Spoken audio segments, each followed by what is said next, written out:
You're alive. Look at that. How's it going, everybody? You guys can hear me okay?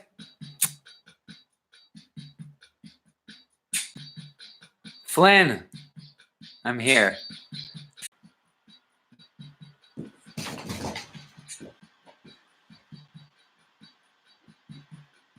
There he is. Welcome. Welcome, everybody, to Rootfire TV. I was thinking about getting behind my drum set to do the Drumside chat. Spare change. I was hoping you guys would be here. Good to see you, Josh and Alan.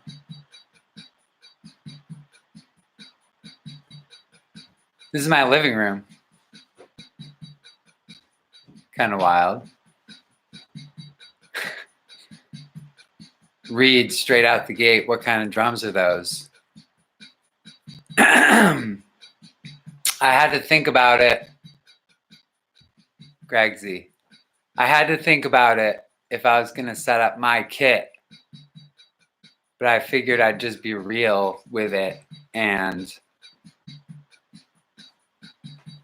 this is the kids kit. Okay. It is actually a super dope Ludwig drum set. It's just small. So it's pretty perfect. I had to get a new snare drum stand.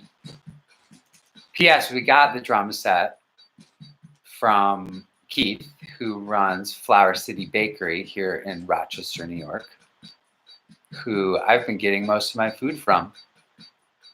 Friday pickup style. Big vibes. James, what's up, baby? You hear your drum machine? Can you guys hear that and me? Hear that little samba groove? It's like you're on my computer, but I have my phone. Okay. So I might like go over there. Try to catch some vibes. But I don't know what it's going to be like. Pump up the drum machine, exactly. Yeah, I mean, like, this drum machine's cool. Again, it was hard to decide if I should be on my phone or if I should be on the computer. Because I want to show you guys this stuff, you know?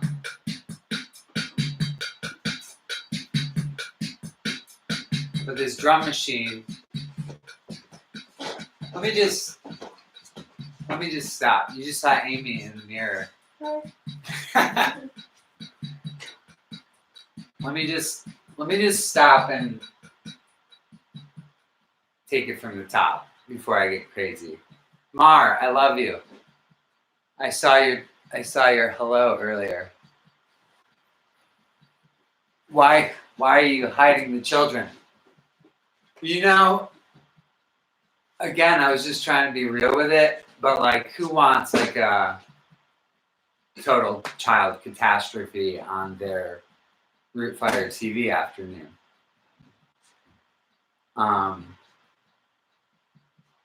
So they're in their room watching a movie. I was saying Amy might be over before we're done, and then we can get crazy. So I'm gonna take it from the top and just say hey. And this is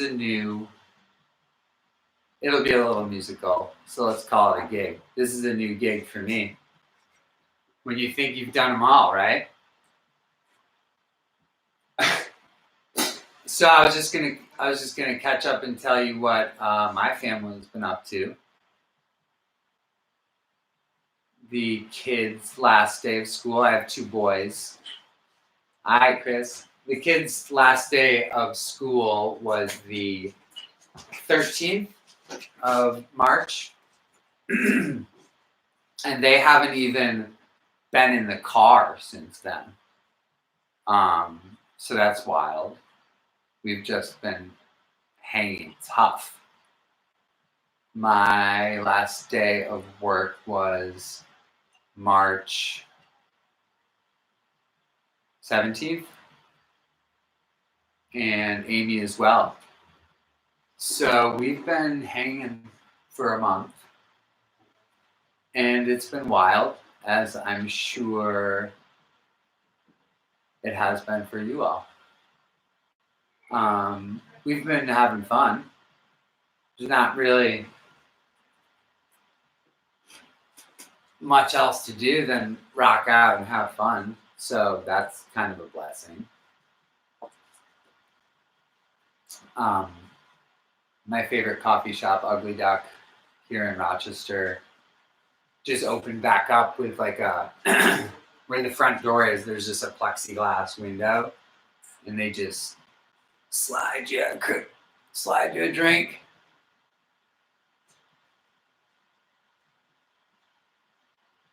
I'm reading from afar. Yeah, the cup. Sorry. Yep. I got you, Eli. It's ugly. It's UDC, baby. Shout out to Rory, Mario, Joe, and the crew over there. So we've been hanging.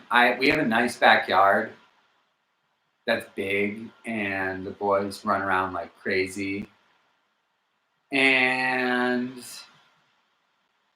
thank goodness it's getting warm. It's still a little cold here, but we've been outside. It's been some warm days. We've been rocking out hard.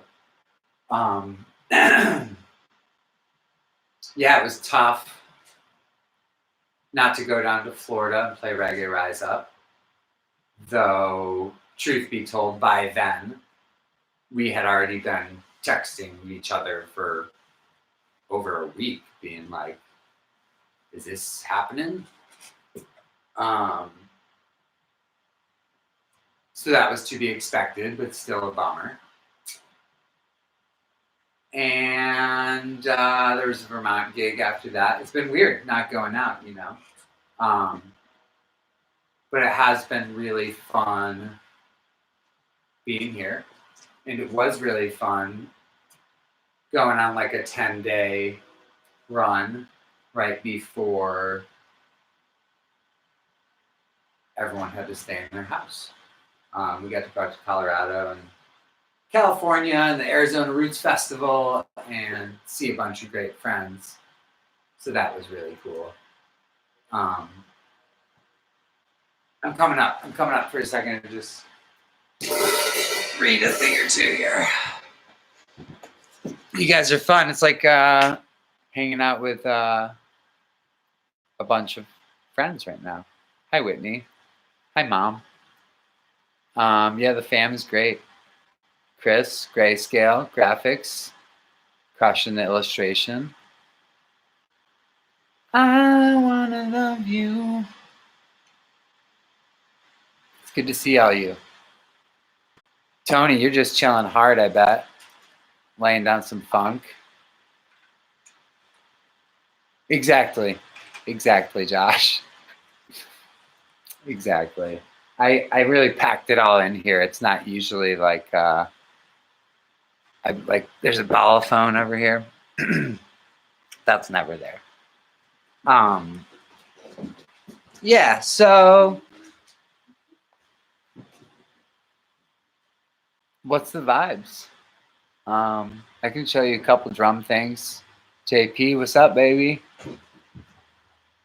Everyone's just been hanging. My boy Greg here, Anselmo James, has been at Cuco Lake. Amy, my wife, is a stylist. She cuts hair and does makeup. She cuts hair for a lot of folks in Rochester, and she's just getting blown up. And she loves her job, so she misses cutting hair. So she dyed our kids' hair, gave them a haircut. Exactly. In a perfect world. Yeah, so anyway, the haircut thing is real for pretty much everyone except for us. We're good. I'm always last in line anyway, really. So now I'm sitting on the floor. There's my boys and my Amy right there. Drummy! So pretty much we have the whole band here in the chat, which is vibes. Amy, everyone needs a haircut. She does. She does want to cut all your hair. And Selma James quarantined out at Cuca Lake after a freaking Indiana Jones mission from Argentina. We were just like catching up on WhatsApp.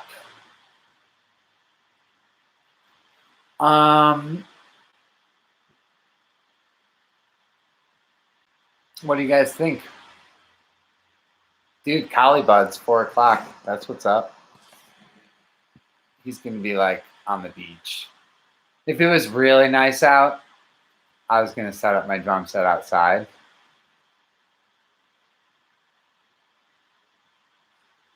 And do like a scene change. Next time. My brother did the garden videos back there. We're trying to get the garden going again.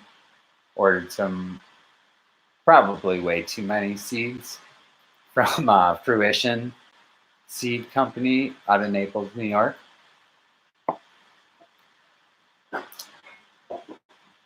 Anybody else making a garden? It's funny, I'm not like a gardener really, and you know, we're like getting all pumped up and ready to go, but here in upstate New York, it's like not time really to plant stuff yet. So I'm like, let's do this. And there's really not much to do.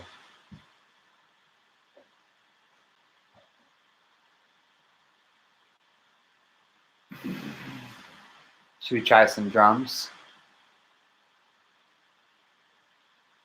Yeah, I mean, let's Grayscale, you had asked about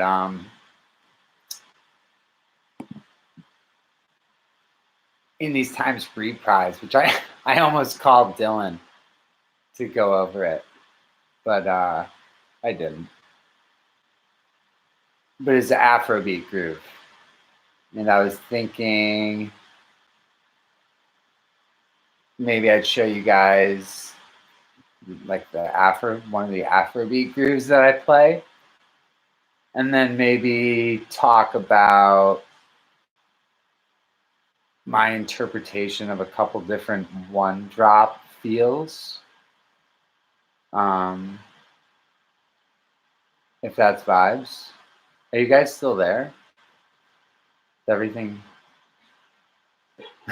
is this still happening? And Selma James putting out a track today, I dare say.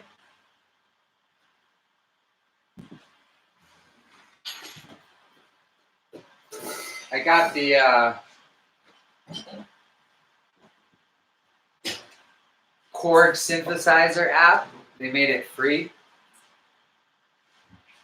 Oh, shit, sorry, I'll lift it up.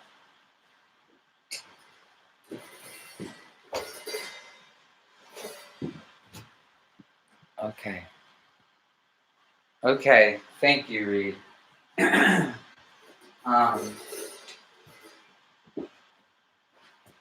Yeah. Oh man, that's a bummer. I think my comments froze because Reed just sent me a question that I don't see. So I think Reed, this might be on you, dude. But he asked me. I'm trying to boot it up on my phone to see if I can see it from here. Spare Change asked about the hi-hat on Walk Right, Talk Right. I'm glad to know that you can hear me again. I appreciate it, Reed.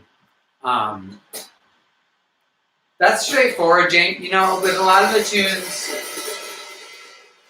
James and or Dylan will just kind of like let me know what kind of group they're thinking of. And the Walk Right Talk Right is kind of a classic chat chat chat chat chat, you know. So I'm just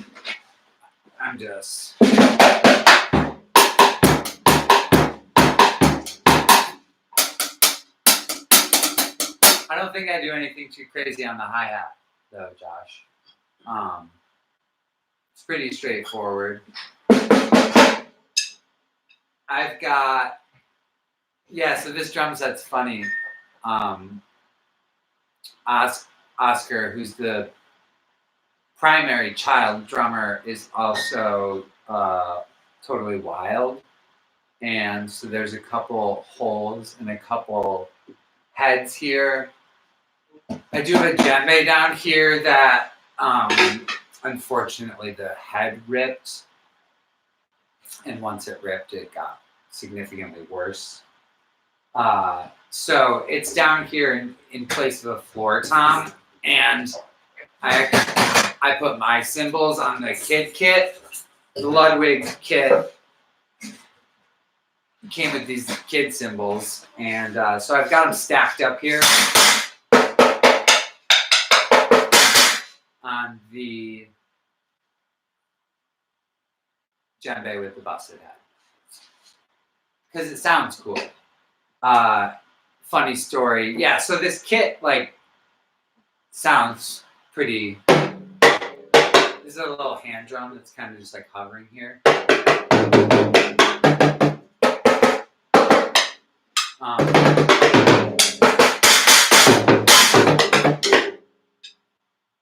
I kind of got it sounding like that because I found this dude, Pakaw, Paakow, Pakaw Music on Instagram, and he has pen logos as his toms. Pen logos are like the hand drums with the wooden stakes coming out all around it. They're from Ghana, and actually James and Matt Goodwin went to Ghana in 2001 and brought back a huge crate of drums, and they brought back some pen logos, so I got the opportunity to play on them all the time, and it was awesome. So anyway, funny story. The drummer Pakaw Music would he like puts up clips of him just like absolutely destroying these drums. Full drum set, you know. He can pretty much do anything. And I was freaking out over it, you know, seeing that every couple of days, just losing my mind. And I looked at one. This dude is from Ghana. I looked at one and it's like, "Thank you, Rochester Jazz Festival. What a great night." And my heart just sank. Like this crushing video I watched happened like literally blocks away from me. And I was just far enough out of the loop on that I wasn't there. But so I like to make fun noises with the drums that aren't normal drum noises. This has obviously become quite a thing in the last several years. Bunch of drummers treating their drums and making them sound really cool. Cymbal stuff. You know, people are... I've always been a huge fan of the sizzle, but there's really some wild sounding cymbals and drums out there right now that people are making work really cool in their music. Yeah, I guess I'll play. Chris, do my neighbors care? Well, not really. I try not to go crazy. This is an apartment in a house, so there are people literally in this house. We're all friends, but I'm not trying to be that dude. Oscar plays pretty hard. My neighbor's house is like 8 feet that way. So we daytime drumming, but everyone's pretty cool with it. Everyone's pretty musical. My neighbor walks down the stairs, usually singing, which is cool.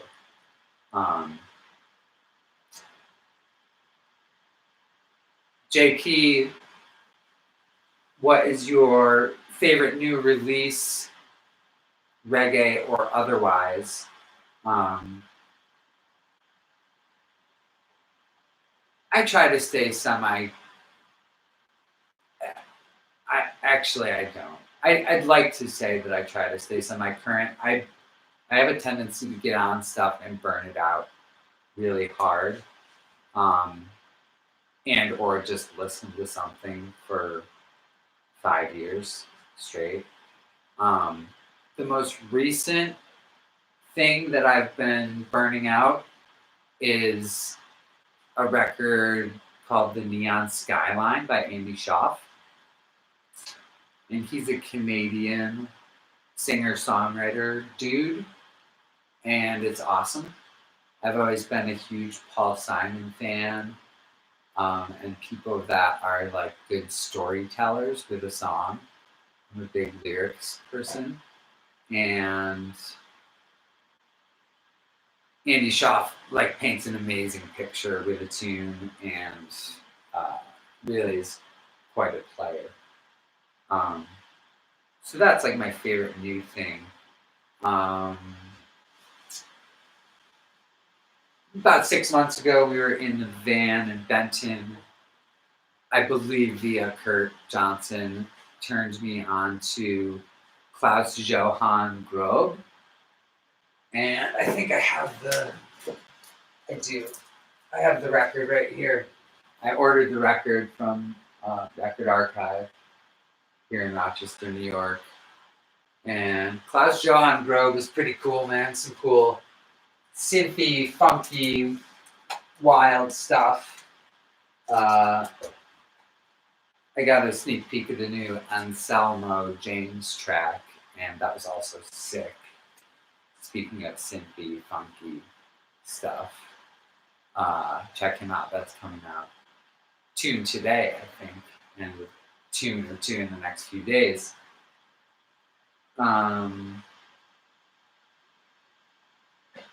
Yeah, okay. Maybe I will. Let's do the one drop thing. Quick, what do you guys think? Man, I wish I could see all your comments. I love you guys. I don't want to push reload. No joke. Moments before we were doing this, my computer, my old Mac got a little weird. Stuff started freezing up, beach ball of death. And I just closed down Firefox and walked away for a minute. And I came back and my computer screen was black. So I'm just thankful that we're here doing this, because that was scary.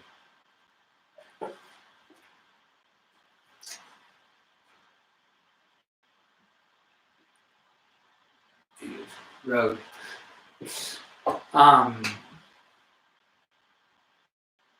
For me, I'm gonna just do it. I'm gonna jump in. Don't let me stop. For me, there's a couple different like primary one-drop grooves. My snare's gonna be pretty loud. I switched out the kid snare for my snare. I usually also, Chris, have like, your newest, latest and greatest slip mat. Does a really good job. And these are all like pretty taped down. And see, I didn't go right into it. I use these blast sticks a lot. They're like plastic, so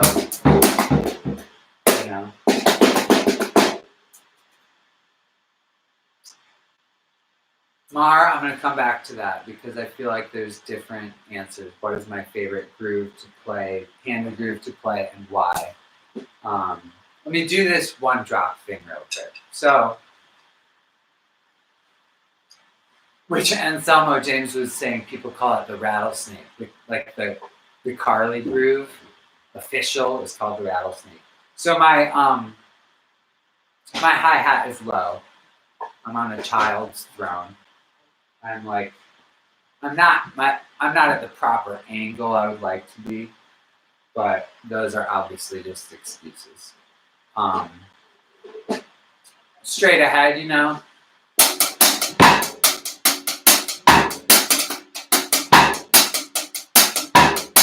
So that's like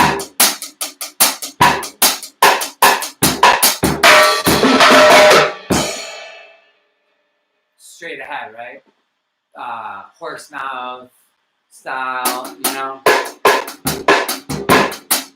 Like in my view, that like the original hip hop groove is Carlton Barrett's bass drum and rim shot dancing around that hi-hat, basically. You know? You got this, but then you got 1970s reggae drummers, you know?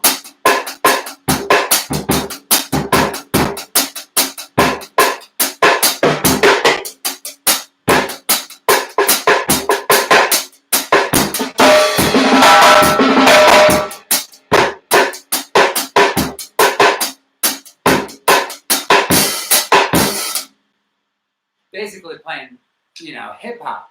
And it's funny, I remember like one, you know, I was like 20 something, and I was like, I'm gonna like transpose like Who Cult the Game or one of those crazy Carlton Barrett, who is Bob Marley's drummer. I'm sure most of you are aware of that.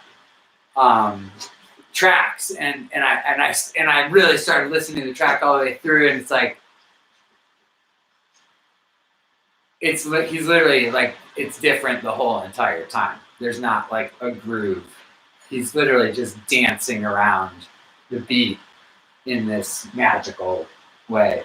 So that's the straight one, you know.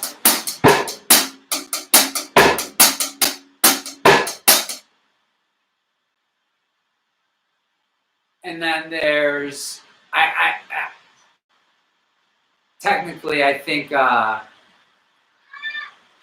rattlesnake would be like, you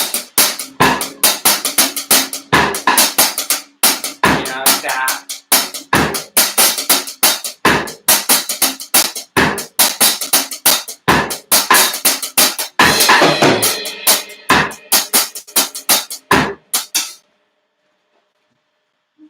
That syncopation is very, very Carlton. And big up David Gould. When I was 17 years old, I was up in Ithaca being like, just like, you know, trying to just dial that in. And he was like, yo, you should play eighth notes, you know? You don't have, there is no other Carlton Barrett. It is not me. It is not you. It's Carlo. So do your own thing. But keep the groove. That's what he was trying to tell me. Like, hold that groove down. So then there's the swung ones, you know?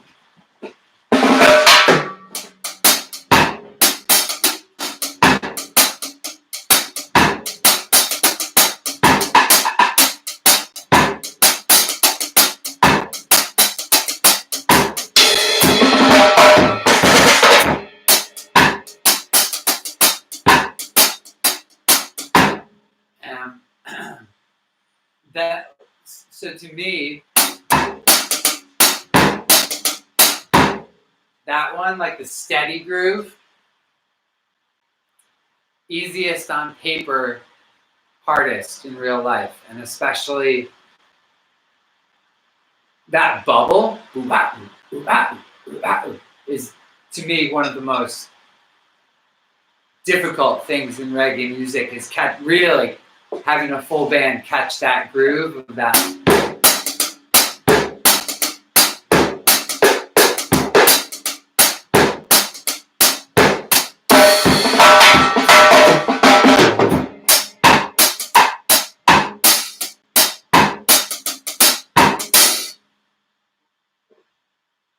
That's a tough one, you know.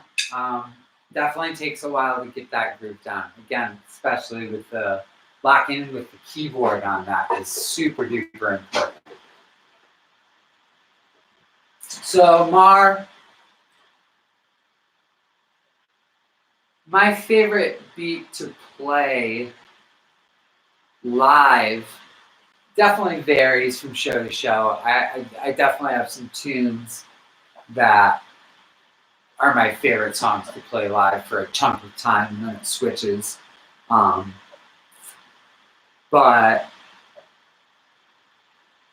I haven't given it a ton of thought in a long time.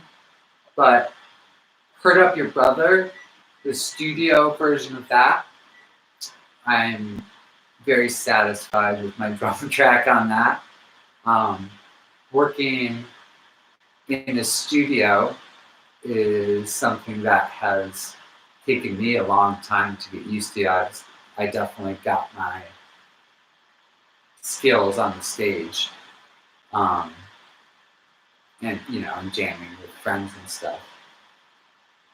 So it definitely is a whole different animal, as most of you know, to go into the studio.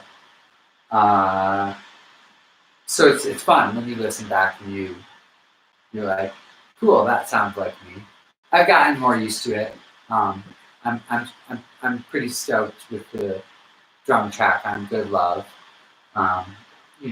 It could have been tightened up a little bit, but it wasn't, and that's pretty much the track.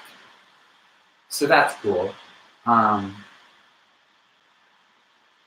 When I'm playing live, what instrument do I find myself listening to the most? What's the other instrument?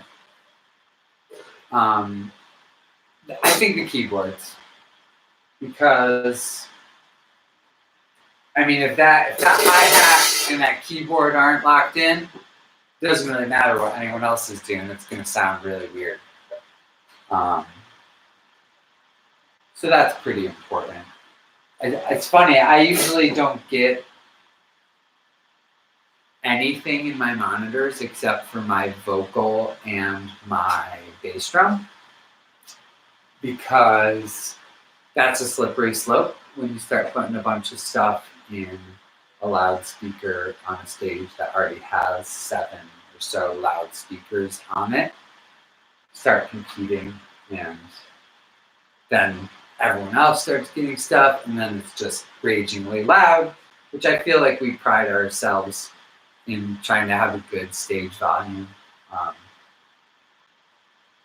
Lots of sound guys have been like, yeah, good stage volume, we try to hear. If I'm trying to, I can hear everybody, which is why I don't get them in the monitor.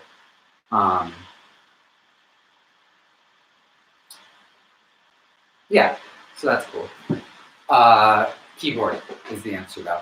I use wood tip or nylon. I pretty specifically use ProMark Shirakashi oak sticks. I switch between the 5A and 5B wood tip. The reason that I use those is because they're much harder wood than the hickory, and I was finding that I was breaking so many drumsticks with the cross stick. And these are more expensive sticks. They're definitely heavier sticks. Cost-wise, I could play these sticks for several shows, where a pair of hickory 5As or really even 5Bs stand a slim chance of making it through one Giant Panda set, just based on the way I hit the rim on both sides of the drum. Really simple as that. And the hi-hat, like it really does gnaw up that stick pretty bad.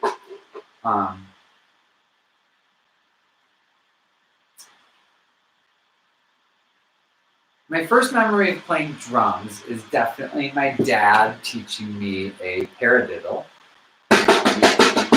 which I just recently did with my kids, so that was trippy. And I remember I got like a paradiddle like sooner than that, and feeling proud about that because he was my older brother, who ended up obviously being an amazing drummer. Yeah, so that's my first memory of playing the drums.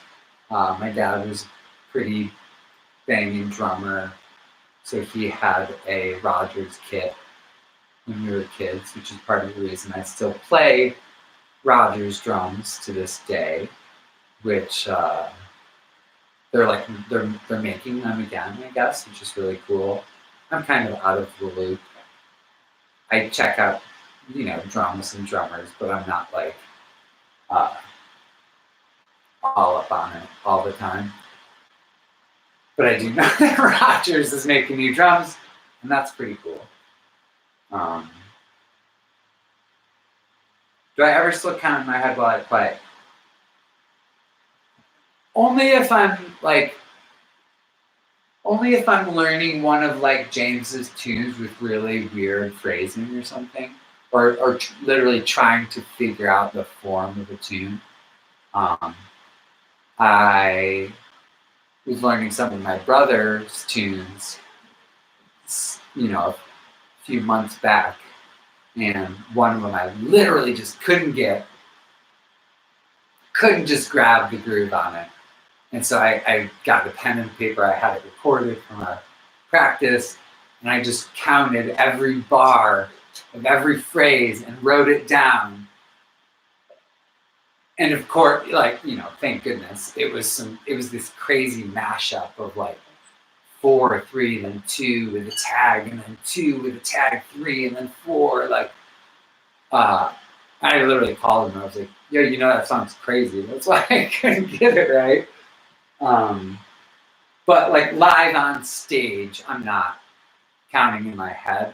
It's funny, like with I'll try to do the Afro, like this kind of an Afro groove. And this is a groove where it's like, if I try to start counting or if I start thinking about it even, I will more than likely end up doing something wrong,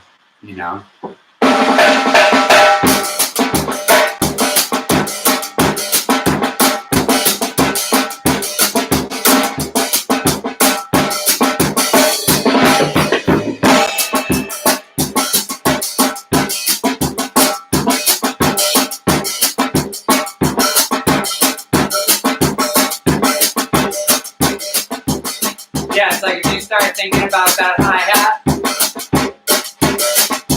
pretty much kiss it goodbye,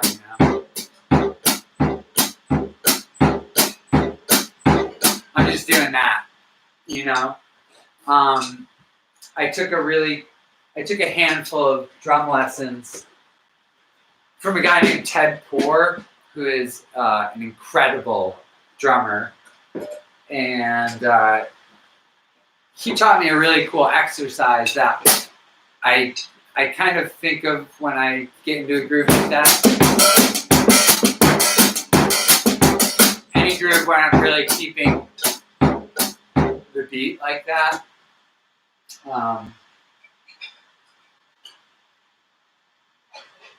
I'll play it real quick. I'll answer these questions and we'll see what's what. And I'll probably screw it up because it's good to practice a lot. This exercise, and I'll try to count too over it, and that will be funny.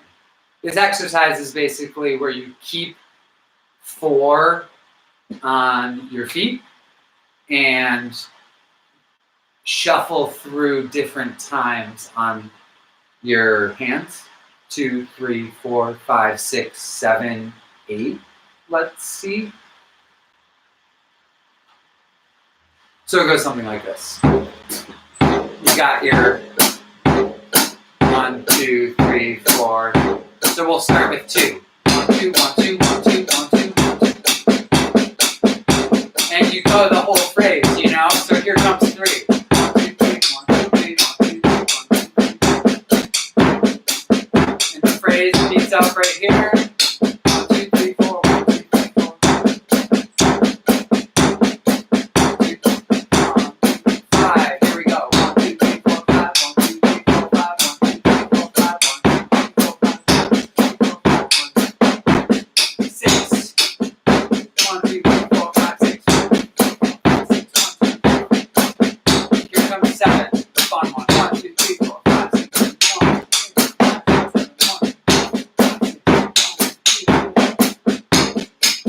This is one that, like, you know, okay, so let's just do 8. Here we go. 1, 2, 3, 4, 5, 6, you know, and you're back to 8.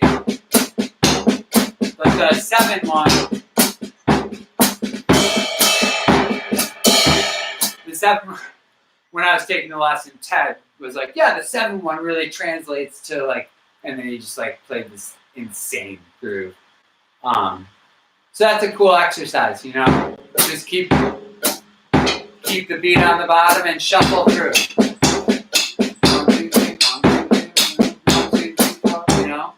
1, 2, 3, 4, 5, 1, 2, 3, 4, 5, 1, 2, 3, 4, 5, 1, 2, 3, 4, 5, 1, 2, 3, 4, 5, and you meet it, it meets up at the groove, at the phrase, you know? So that's a fun exercise once in a while.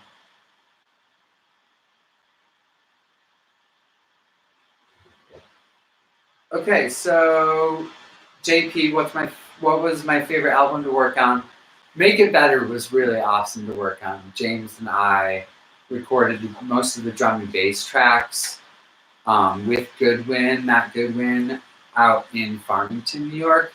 We brought it back to Black Dog when he moved into that studio and finished it up there. And it was pretty much the first time working in town with a great friend on an album. And the addition of Danny Kelb producing it really was amazing. So that was the most fun album for me to work on. You know what?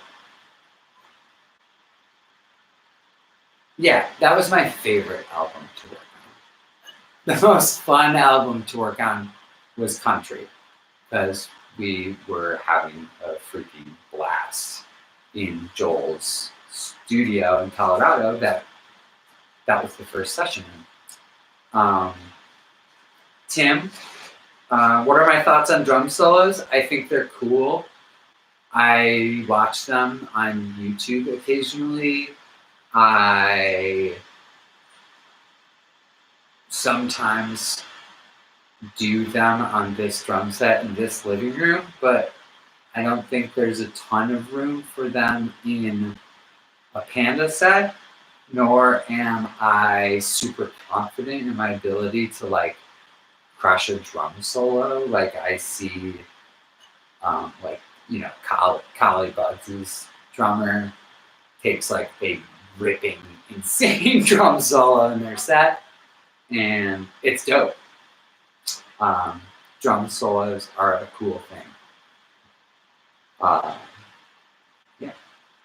Do I like playing the cajon? I love playing the cajon. The balafón's actually up on 2 cajons.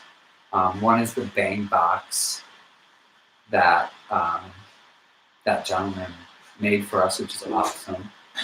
And the other is from Peru that my friend Anselmo James brought back for me.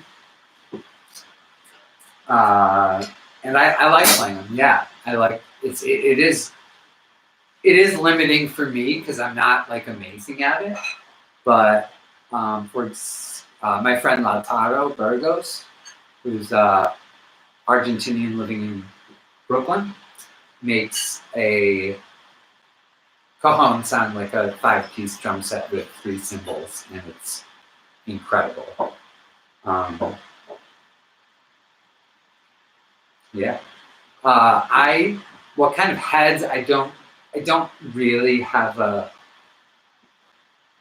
I don't favor any head too much. This is a Weather King Vintage A on the Chad Smith snare drum.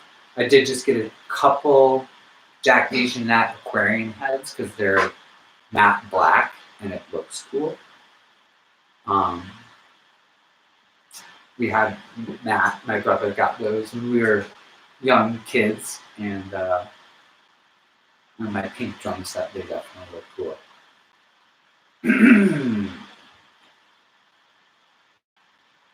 What called us to make country and do more acoustic bluegrass stuff?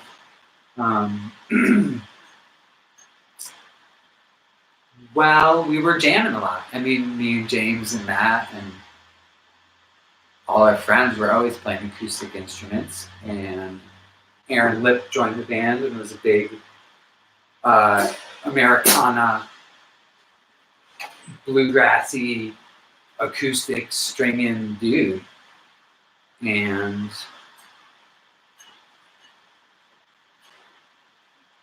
we went for it, you know. It's something we wanted to do for a while. I think G-Love might have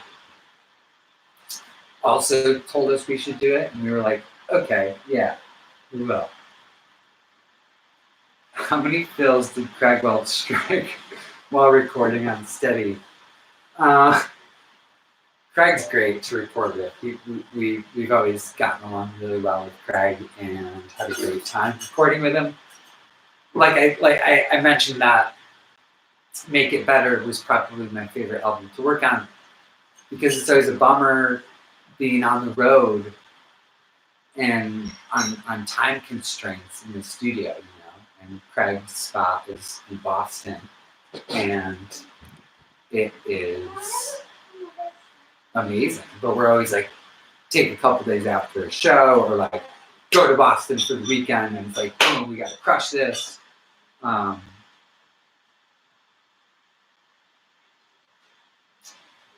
So yeah, but yeah, Craig actually added a couple fills. Craig has given me some wild ideas on some beats. Some of which I may have kiboshed. I feel like there was like a big Tom hit on Take Your Place that I guess I might have removed.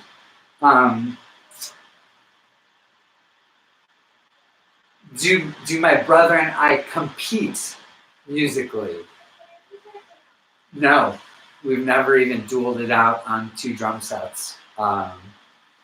I am always super jealous of my brother's ability to write amazing songs. He's one of my favorite songwriters, and I have no way to know, but I think he might be, even if he wasn't my brother.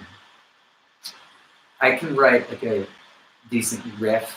I play a little like nylon stringed guitar, write some like dreamy, weird riff things once or twice a decade. But he can just like blast out songs, and so he wins that competition. That has never taken place. Yeah. So I don't know. We've been raging 50 minutes. I appreciate you guys sticking with it here. Shout out to all the small businesses.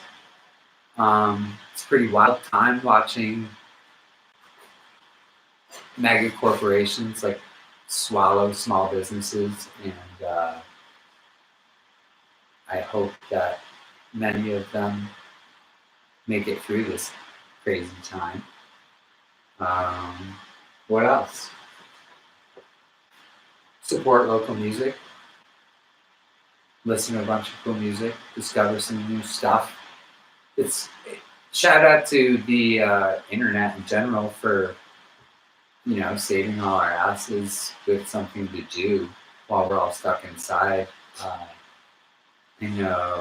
Google Arts and Culture, you can tour all these museums around the whole world virtually, which is pretty cool. I've only done one or two, but there's just a plethora of things to do. All these concert streams are totally wild. Obviously, huge shout out to Rootfire TV, Rootfire International, Rootfire Cooperative, Ineffable Music Group for putting this all together. It's been really cool for me to do this.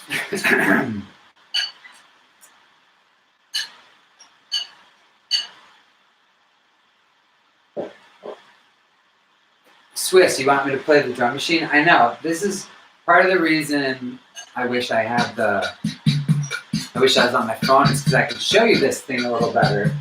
But it's called a Chord Rhythm 55, and it's actually James's. And he loaned it to me pre-quarantine, which obviously worked out in my favor. And it's got the bass drum, snare drum, cymbal, hi-hat, tom and conga, and then rim shot, cowbell, clave. And those are all on dials, right? And then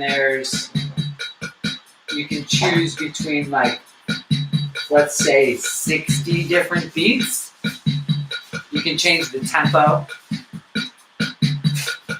So you can take stuff out. So you can catch some vibes,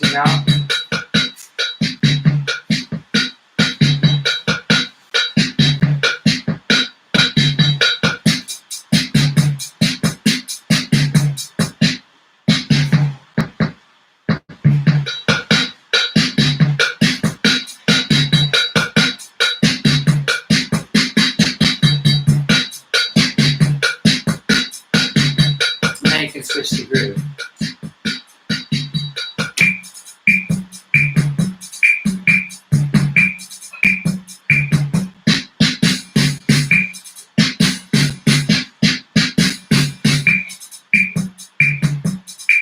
Pretty fun.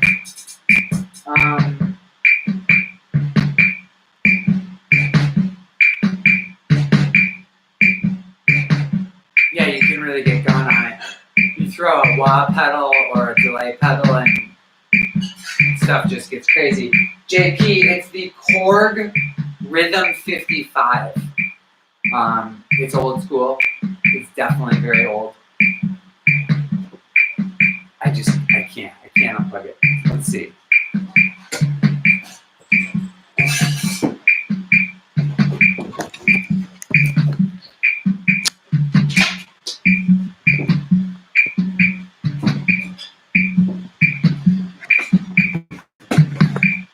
The Korg Rhythm 55.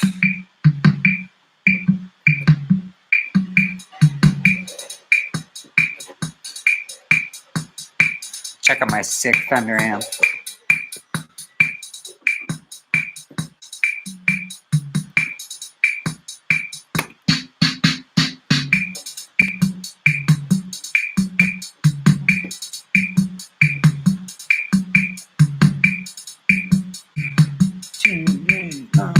So I'm going to go to C.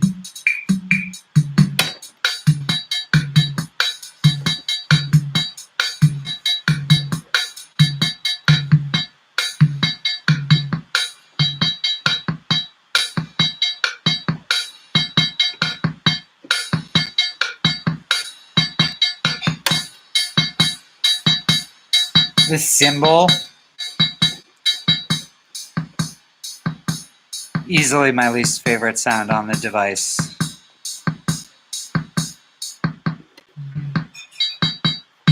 I think the tom is my favorite.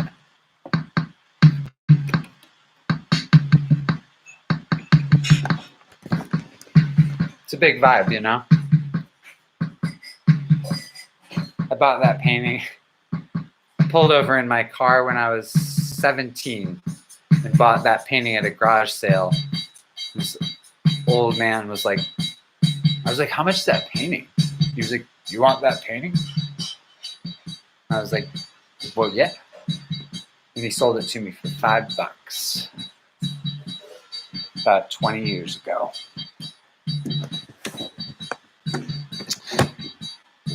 So, what do you think, you guys? This has been fun.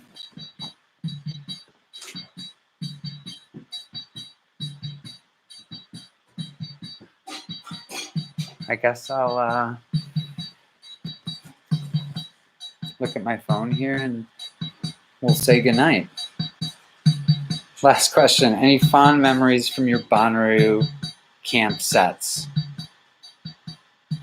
Yeah, it's funny how you can look back on something that was so painful fondly. I believe the last time we did that set up guerrilla style on solar power, I was super duper sick the whole weekend. And Grant literally drove me like 50 yards to where we were playing from the tent that I was sleeping in on a golf cart because I was sick enough that I could not walk. But I ended up playing the drums for several hours.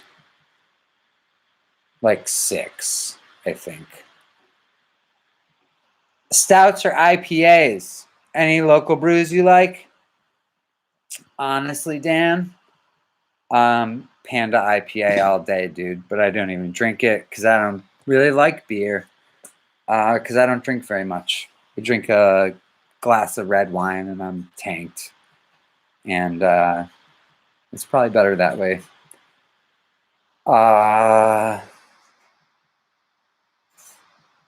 Yeah, you guys are awesome. Thanks for being here. I hope everybody is staying safe. And hopefully life will be back to somewhat of a more regularly scheduled program at some point here. And there can be like concerts and stuff where people get together in fields and listen to a band play. That'd be big vibes. So hopefully we can do that soon. Maybe this summer. What are you guys doing this summer?